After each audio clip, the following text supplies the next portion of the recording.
पूरा मैग्नेटिज्म अपना 3 सेक्शन में पढ़ेंगे। फर्स्ट जो सेक्शन रहेगा वह कहलाएगा moving charges and magnetism. Moving charges and charge यदि मूव न करे, रेस्ट में रहे, तो कौन सा फील्ड जनरेट करता है? Electric field. कोई भी क्यू चार्ज यदि रेस्ट में है तो अपने से आर डिस्टेंस पर के Q by R square amount का इलेक्ट्रिक फील्ड जनरेट करता है, जहाँ के का वैल्यू 1/4 एप्सिलॉन नॉट होता है यदि एयर में प्लेस्ड है तो, कि नहीं। और यदि यही एयर में ना हो करके मीडियम में हो तो एयर वाला इलेक्ट्रिक फील्ड निकाल लेंगे और उसमें उस मीडियम के डाई इलेक्ट्रिक कॉन्स्टेंट या रिलेटिव परमिटिविटी से डिवाइड कर ले लेंगे। जैसे फोर्स मीडियम में निकालने के लिए एयर का फोर्स डिवाइडेड बाई के, तो मीडियम का इलेक्ट्रिक फील्ड एयर वाला डिवाइडेड बाई के, मीडियम का पोटेंशियल एनर्जी एयर वाला डिवाइडेड बाई के, और मीडियम का पोटेंशियल एयर वाला पोटेंशियल डिवाइडेड बाई के, क्योंकि फोर्स, फील्ड, पोटेंशियल एनर्जी और पोटेंशियल सब एयर में जब आप निकाले हैं तो सब में एप्सिलॉन नॉट का टर्म आया है। जैसे ही मीडियम जाएगा तो एप्सिलॉन, और वह एप्सिलॉन के बदले जब आप लिखिएगा एप्सिलॉन नॉट इंटू के, एप्सिलॉन नॉट इंटू के, तो पूरे का 1/k टाइम्स हो जाएगा, कि नहीं हो जाएगा। तो चार्ज जब रेस्ट में था तो इलेक्ट्रिक फील्ड जनरेट किया। अब यदि चार्ज कांस्टेंट वेलोसिटी से मूव करेगा चार्ज, तो वह इलेक्ट्रिक फील्ड तो जनरेट करेगा ही करेगा, साथ में एक और फील्ड जनरेट करेगा। वह फील्ड कहलाएगा मैग्नेटिक फील्ड। क्या कहलाएगा? मैग्नेटिक फील्ड, जिसको कैपिटल बी सिंबल से डिनोट करेंगे। और इस मैग्नेटिक फील्ड का ऐसा यूनिट होगा वेबर पर मीटर स्क्वायर। क्या रहेगा? या इसी को सिंगल नाम देंगे टेस्ला। सिंगल नाम क्या देंगे? Tesla, TESLA। ठीक है। तो यदि चार्ज मूव कर रहा है तो मैग्नेटिक फील्ड जनरेट कर रहा है। इसका मतलब है कि मूविंग चार्ज के कारण मैग्नेटिक इफेक्ट होगा। मूविंग चार्ज के कारण, तो एक मूविंग चार्ज से रिलेटेड जो भी मैग्नेटिक इफेक्ट होगा या मैग्नेटिज्म का स्टडी होगा, उसका नाम हम लोग बोलेंगे moving charges and magnetism. Moving charges and. अब यदि चार्ज कभी मूव करे तो flow of charge per unit time कहलाता है इलेक्ट्रिक करंट। तो moving charge magnetic field generate कर रहा है, इसका मतलब इलेक्ट्रिक करंट भी क्या करेगा? मैग्नेटिक फील्ड जनरेट करेगा। तो करंट के कारण भी मैग्नेटिज्म आएगा, उसको बोलेंगे magnetic effect of current. 3 section में जो पढ़ेंगे, पहला सेक्शन है मूविंग चार्जेज एंड मैग्नेटिज्म, दूसरा सेक्शन कहलाएगा मैग्नेटिक इफेक्ट ऑफ करंट, और अंतिम सेक्शन जो होगा वह कहलाएगा मैग्नेटिज्म एंड मैटर। क्या कहलाएगा? जिसमें हम लोग बार मैग्नेट वगैरह के बारे में पढ़ेंगे, जिसको मैग्नेटिक डाइपोल भी बोलते हैं, अर्थ मैग्नेटिज्म वगैरह के बारे में उसमें स्टडी होगा। ठीक है क्या? और कुछ मटेरियल के पास भी मैग्नेटिक प्रॉपर्टी होता है, इसलिए उस पूरे चैप्टर का नाम रहेगा magnetism and matter. Magnetism and matter. तो मैग्नेटिज्म का फर्स्ट सेक्शन हम लोग स्टार्ट करेंगे moving charges and magnetism. Moving charges and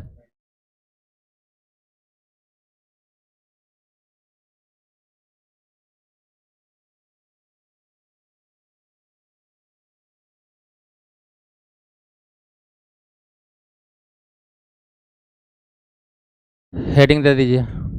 charge यदि रेस्ट में है, स्टेशनरी है, तो कौन सा फील्ड जनरेट करेगा? इलेक्ट्रिक फील्ड, जिसका 2 ऐसा यूनिट लिखाया गया था, न्यूटन पर कूलम्ब और वोल्ट पर मीटर, कि नहीं। वही चार्ज यदि मूव करे, और मूव करने में कैसे मूव करे? कांस्टेंट वेलोसिटी से। वेलोसिटी को कांस्टेंट रहना है, तब वह चार्ज इलेक्ट्रिक फील्ड तो जनरेट करेगा। स्टेशनरी था फिर भी इलेक्ट्रिक फील्ड जनरेट करेगा, कांस्टेंट वेलोसिटी से मूव करे। लेकिन जब स्टेशनरी था तो केवल इलेक्ट्रिक फील्ड, और अब जब कांस्टेंट वेलोसिटी से मूव करा तो इलेक्ट्रिक फील्ड E, साथ में मैग्नेटिक फील्ड B भी जनरेट करेगा। इलेक्ट्रिक फील्ड वेक्टर था या स्केलर? वेक्टर।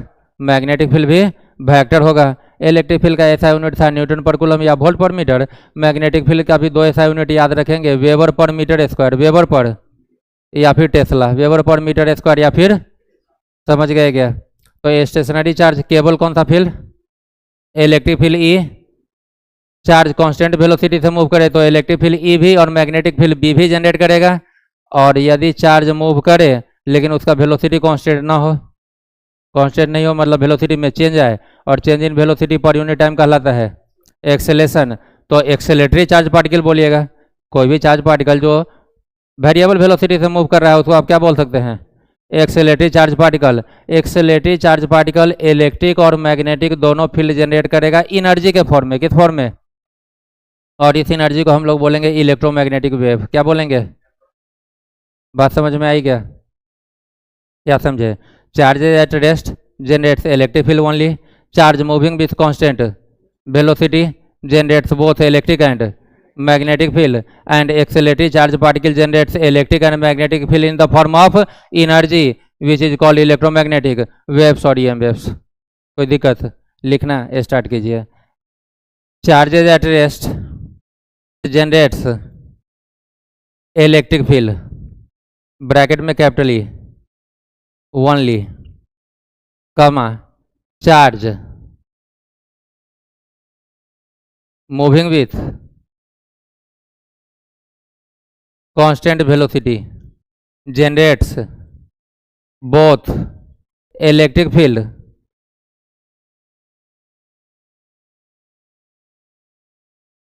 ब्रैकेट में capital E and magnetic field bracket में capital B, while the accelerated charge particle generates both electric and magnetic field in the form of energy which is called electromagnetic waves, bracket में EM waves, capital E capital M EM waves। नीचे से लिखेंगे magnetic field, bracket में वापस से symbol use करेंगे B is a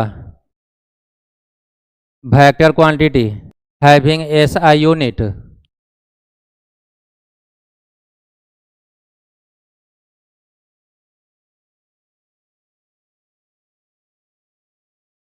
weber per metre square, symbol में WB per M square, और tesla symbol capital T।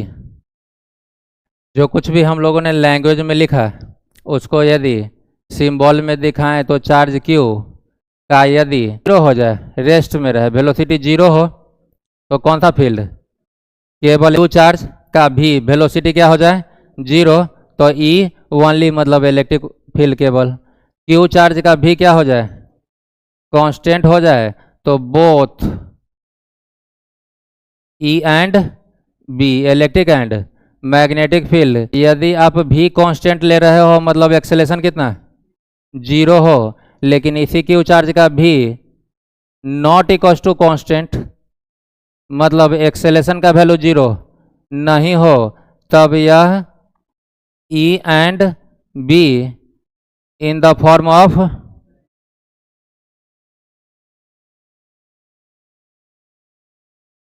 called EM waves, called EM waves। निपटाइए। इलेक्ट्रोस्टैटिक्स में हम लोग जानते हैं कि कभी भी अपने पास एक इलेक्ट्रिक फील्ड E हो और इसमें एक चार्ज को प्लेस करें तो यह इलेक्ट्रिक फील्ड इस चार्ज पे क्या करता है? फोर्स लगाता है। कितना अमाउंट का? Q into E, charge into electric field, charge into electric field. यह चार्ज खुद कौन सा फील्ड जनरेट कर रहा है? Electric field. तो यदि इसके पास खुद का इलेक्ट्रिक फील्ड है तो कोई दूसरा इलेक्ट्रिक फील्ड इस वाले पे क्या कर सकता है? फोर्स लगा सकता है। यदि चार्ज रेस्ट में है तो क्या यह मैग्नेटिक फील्ड भी जनरेट करेगा? नहीं करेगा। जब स्टैटिक है, रुका हुआ है, वेलोसिटी जीरो है, तब यह मैग्नेटिक फील्ड जनरेट। इसका मतलब यदि स्टेशनरी चार्ज को अब इलेक्ट्रिक फील्ड में ना डाल करके कहाँ डाल दे? मैग्नेटिक फील्ड, या इलेक्ट्रिक और मैग्नेटिक दोनों रहे तो इलेक्ट्रिक वाला तो इस पर फोर्स, लेकिन मैग्नेटिक वाला इस पर फोर्स नहीं लगाएगा क्योंकि इसके पास खुद का कोई मैग्नेटिक फील्ड नहीं है। यदि इसके पास अपना मैग्नेटिक फील्ड भी होता तो यह मैग्नेटिक फील्ड उसके मैग्नेटिक फील्ड पे फोर्स लगाता और इसके कारण चार्ज फोर्स एक्सपीरियंस करता या नहीं करता? मतलब इलेक्ट्रिक फील्ड जनरेट करने वाला जब भी किसी पे फोर्स लगाएगा तो दूसरा पार्टिकल भी क्या जनरेट करना चाहिए? Electric field. और मैग्नेटिक वाला यदि फोर्स लगा रहा है तो दूसरे को भी क्या जनरेट करना होगा? Magnetic field. अब हम लोग क्या करें? इस चार्ज को समथिंग कांस्टेंट वेलोसिटी v से मूव करवा ले। कांस्टेंट वेलोसिटी v से तो मूव करवाने पर अब यह charge Q electric field E generate करेगा या नहीं करेगा? करेगा। तो यह इलेक्ट्रिक फील्ड इस पे फोर्स लगाएगा या नहीं लगाएगा? लगाएगा। कितना लगाएगा? तो पहले QE था तो अभी भी क्या लगाएगा? Q E. और जैसे ही यह मूव किया तो इलेक्ट्रिक फील्ड तो पहले स्टैटिक में भी जनरेट कर रहा था, मूविंग कंडीशन में भी। अब जैसे ही मूव करने लगा कांस्टेंट वेलोसिटी से तो साथ में एक और फील्ड जनरेट करेगा और यह फील्ड कहलाएगा मैग्नेटिक फील्ड। क्या कहलाएगा? तो अब यह moving charge magnetic field B generate कर रहा है या नहीं कर रहा है, या इसके मैग्नेटिक फील्ड को कुछ बी डैश बोल लीजिए, क्या बोल लीजिए। और यह B dash magnetic field generate करने वाला चार्ज कहाँ प्लेस्ड है? यूनिफॉर्म मैग्नेटिक फील्ड बी में। तो यह मैग्नेटिक फील्ड अब इस मूविंग चार्ज पे फोर्स लगाएगा या नहीं लगाएगा? और मैग्नेटिक फील्ड यदि इस मूविंग चार्ज पे फोर्स लगा रहा है तो उस फोर्स को इलेक्ट्रिक फोर्स बोलेंगे या मैग्नेटिक फोर्स बोलेंगे? Magnetic force. तो नेक्स्ट अपना यही टॉपिक है कि यदि एक कोई चार्ज Q है वह कांस्टेंट वेलोसिटी v से मूव कर रहा है, किसी भी डायरेक्शन में मूव कर सकता है, ठीक है। तो मैग्नेटिक फील्ड इस चार्ज पार्टिकल पे फोर्स लगाएगा या नहीं लगाएगा? तो आपको दिख रहा है कि फोर्स लगाना चाहिए, फोर्स लगाना चाहिए कि नहीं लगाना चाहिए। और जब हम लोग फार्मूला अभी देखेंगे तो वहाँ से पता चलेगा कि यदि मैग्नेटिक फील्ड और वेलोसिटी दोनों सेम डायरेक्शन में हो जाए तो उस समय फोर्स नहीं लगेगा, अपोजिट डायरेक्शन में भी फोर्स नहीं लगेगा। यदि B और V के बीच का एंगल ना 0 डिग्री हो ना 180, सेम डायरेक्शन मतलब 0 डिग्री और अपोजिट 180 नहीं हो, इसके अलावा कोई भी एंगल है तब वह फोर्स एक्सपीरियंस करेगा। तो अपना अगला टॉपिक यही है, force on a charge particle. किसके ऊपर? फोर्स। और फोर्स में कौन सा force?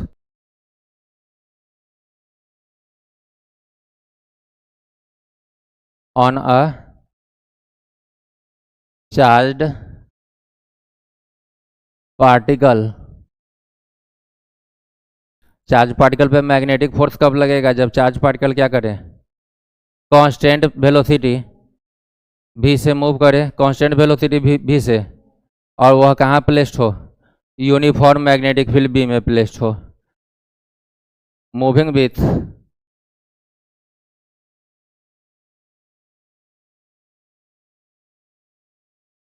Constant velocity v and placed in a uniform magnetic field जिसका स्ट्रेंथ रहेगा कैपिटल B।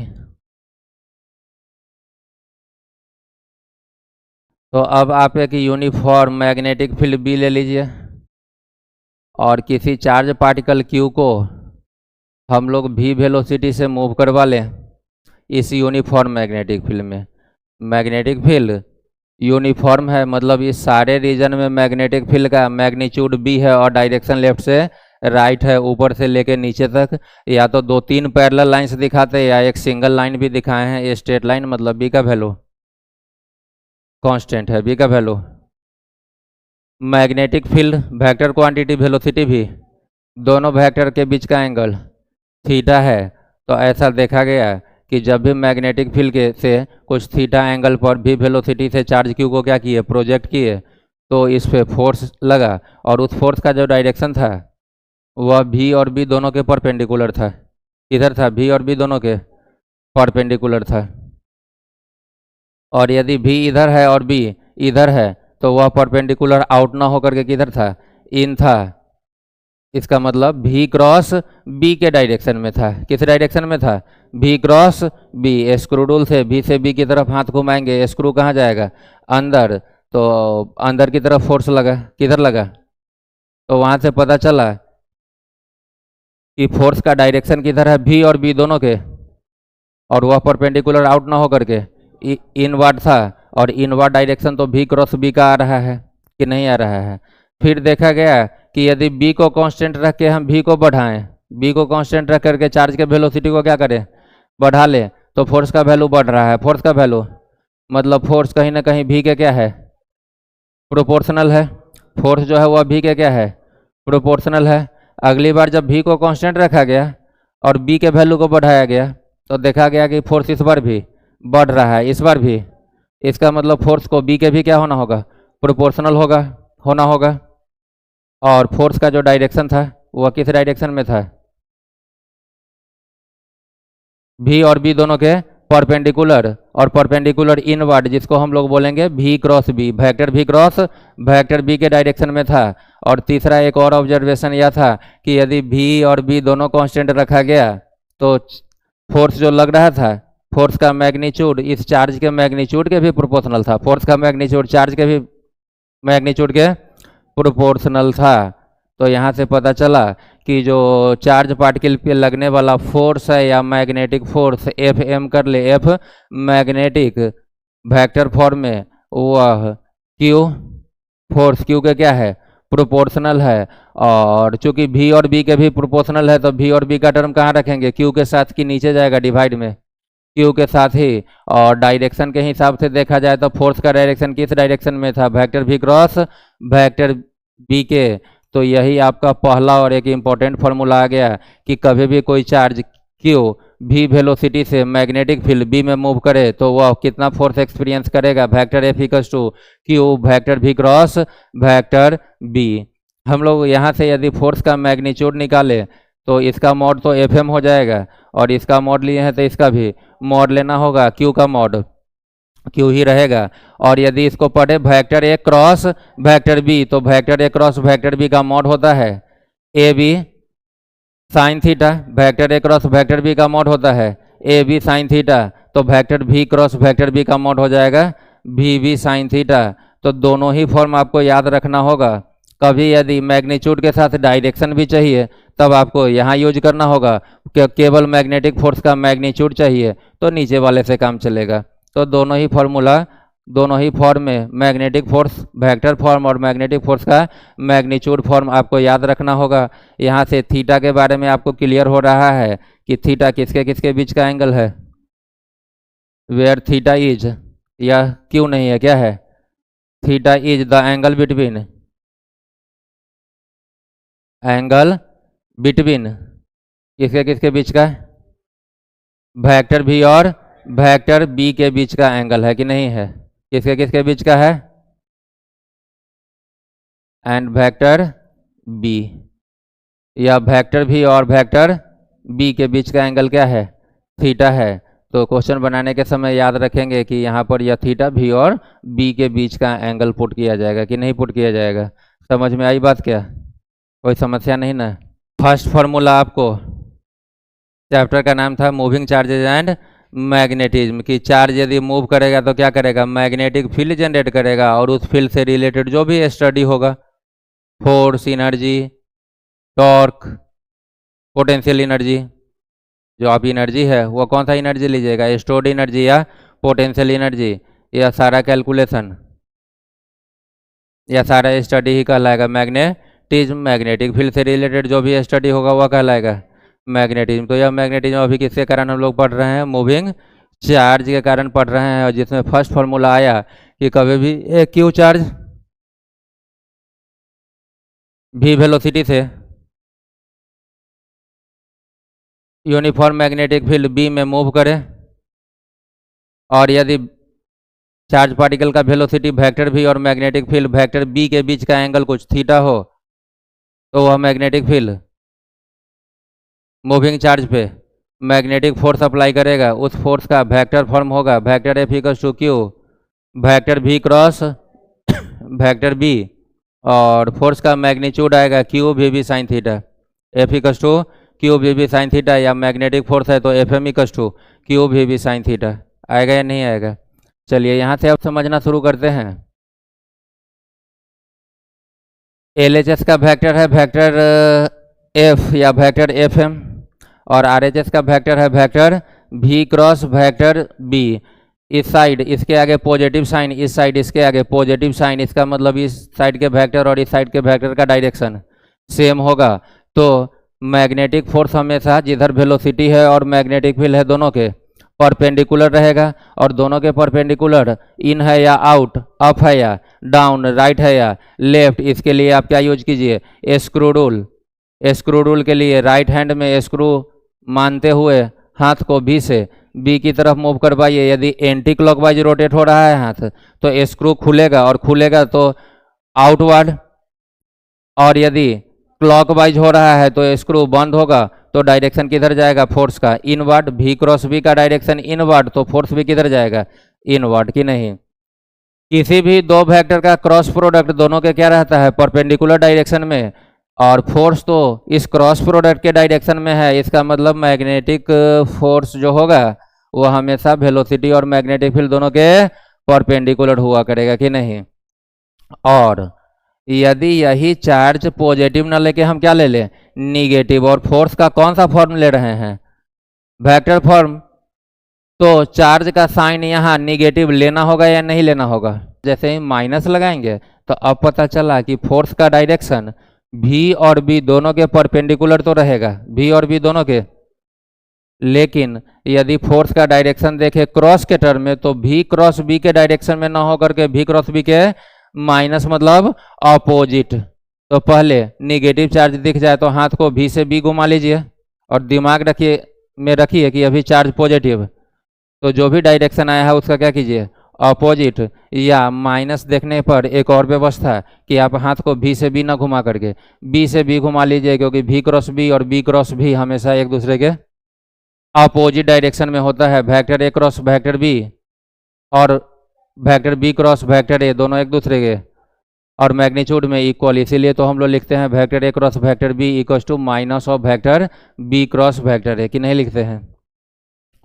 चलिए यहाँ से एक चीज़ और पता चला कि यदि हम लोग फोर्स ना, अब एक्सेलेरेशन का डायरेक्शन चेक करें, किसका डायरेक्शन चेक करें, एक्सेलेरेशन, तो मैकेनिक्स से फोर्स का जनरल फॉर्मूला क्या है, F equal to mass into acceleration मतलब m into A, F equal to M A. और यदि हम इस फोर्स को वेक्टर फॉर्म में लिखे तो एफ के ऊपर वेक्टर और इधर एक्सेलेरेशन के ऊपर वेक्टर। चार्ज पॉजिटिव है तो उसका मास m, और चार्ज भले ही नेगेटिव हो लेकिन मास क्या रहेगा, positive he.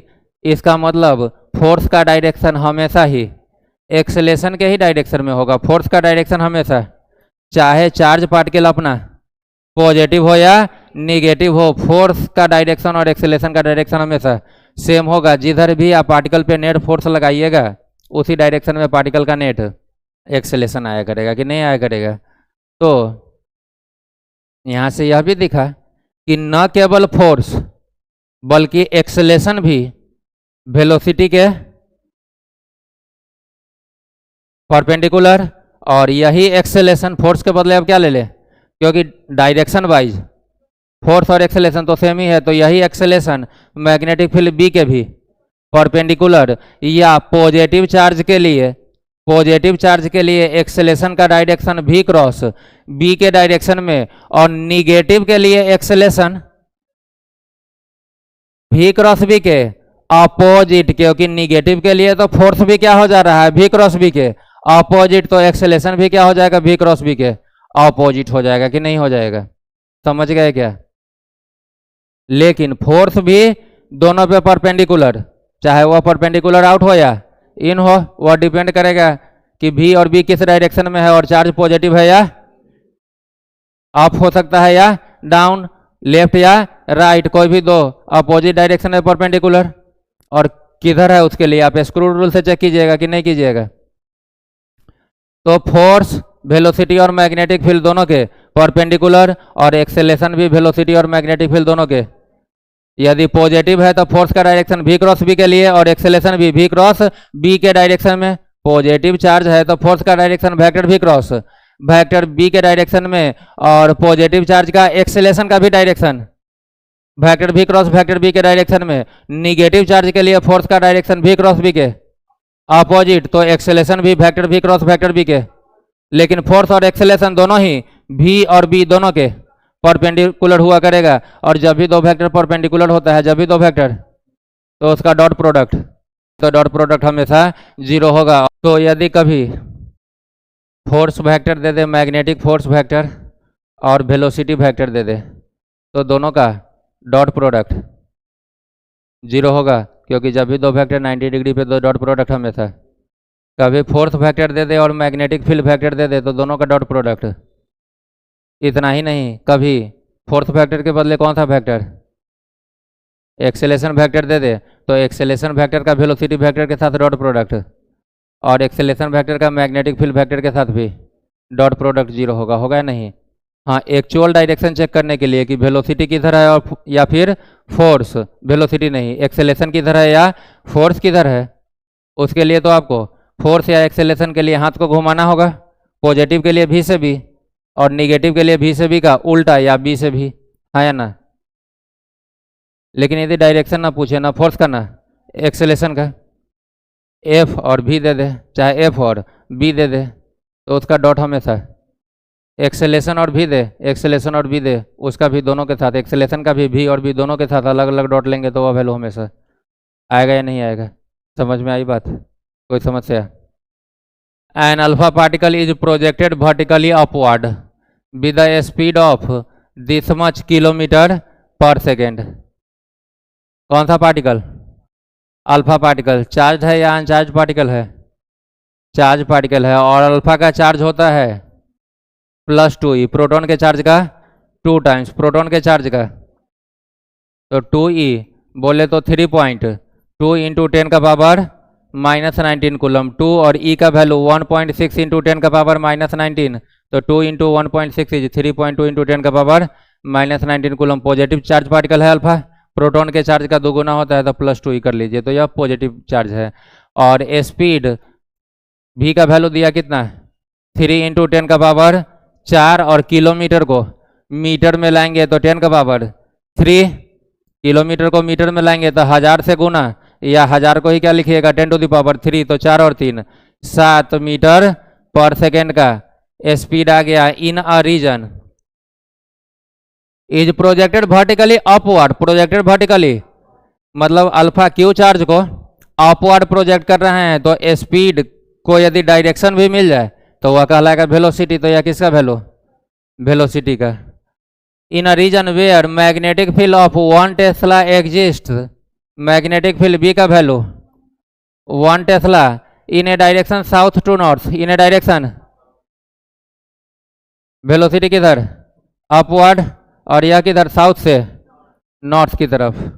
Find the magnetic force that acts on the alpha particle, find the magnetic force that acts on the alpha particle की नहीं।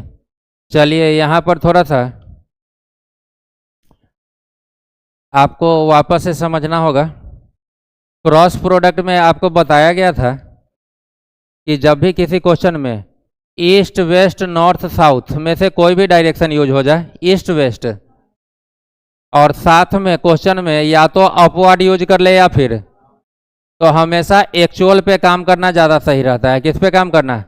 एक्चुअल पे काम करना ज़्यादा सही रहता है, ठीक है क्या?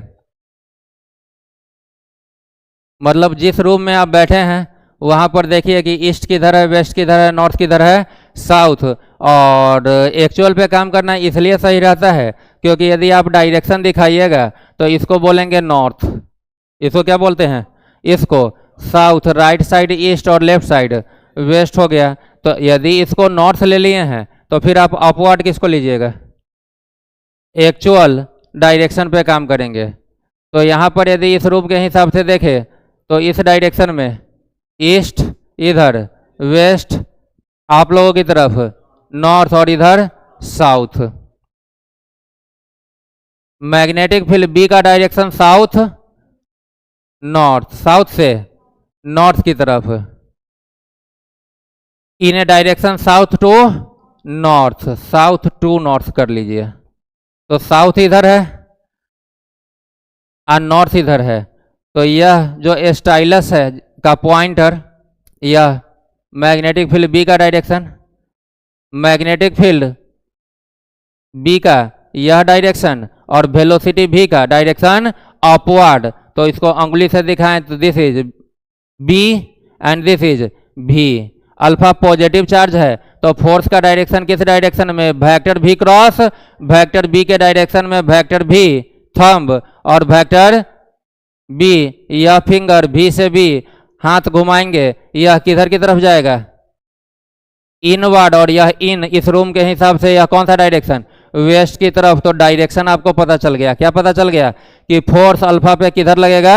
वेस्ट की तरफ। बी और भी दोनों के परपेंडिकुलर, तो दोनों के परपेंडिकुलर वेस्ट भी हो सकता था और ईस्ट भी। उसको चेक करने के लिए आपको क्रॉस प्रोडक्ट के लिए स्क्रू रूल लगाना होगा क्रॉस प्रोडक्ट का डायरेक्शन चेक करने के लिए। और फॉर्मूला बोल रहा है कि पॉजिटिव चार्ज पे फोर्स का डायरेक्शन हमेशा वेक्टर भी क्रॉस। तो भी से भी हाथ घुमाए तो बंद हुआ, और बंद हुआ तो किधर गया? अंदर की तरफ। और यह अंदर का मतलब इस रूम के हिसाब से इधर ईस्ट है तो इधर वेस्ट की तरफ की नहीं। अब मैग्नीट्यूड निकाल लीजिए। क्या निकाल लीजिए? मैग्नीट्यूड। एक चीज और देख लीजिए कि भी और बी के बीच का एंगल कितना है? 90। और साइन 90 का वैल्यू मैक्सिमम 1 होता है, मतलब मैक्सिमम मैग्नेटिक फोर्स मिलेगा। क्या मिलेगा? तो फोर्स मैग्नेटिक वाला कितना? मैग्नीट्यूड क्यू भी साइन 90 डिग्री किधर की तरफ? वेस्ट की तरफ।